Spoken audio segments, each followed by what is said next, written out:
When Jesus walked the earth, 12 men left everything to follow him. They witnessed miracles. They heard teachings that would change the world. They saw him crucified, buried, and raised from the dead. And then, one by one, they paid the ultimate price for that testimony. Simon Peter, the fisherman who once denied Christ 3 times, became the rock upon which the church was built.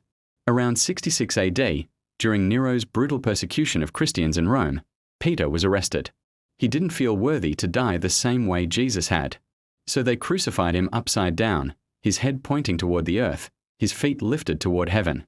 Andrew was the first disciple Jesus called. Around 60 AD, in the Greek city of Patras, Andrew was bound to an X-shaped cross.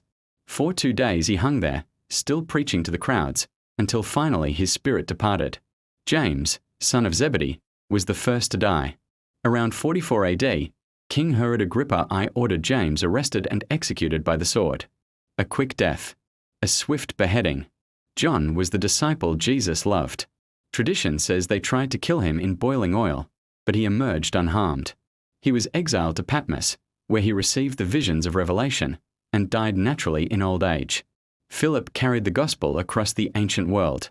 Around 80 AD, he died violently for refusing to renounce Christ, some say by stoning or crucifixion. Bartholomew traveled to India and Armenia. Around 70 AD, they flayed him alive. He continued to preach even as they tortured him until he died. Thomas the Doubter traveled all the way to India. Around 72 AD, they pierced him with a spear. Thomas died far from home in a land he'd brought to Jesus. Matthew left his life as a tax collector to preach in Ethiopia and Persia. Around 60 AD, he was killed while kneeling in prayer, his last words being for his executioners.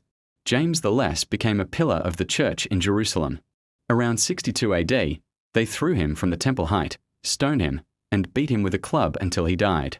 These men saw something that changed them completely. They died for the same truth. Jesus rose from the dead. That's the testimony of the 12. Written in blood. Sealed with death. Proven by their refusal to deny what they had seen.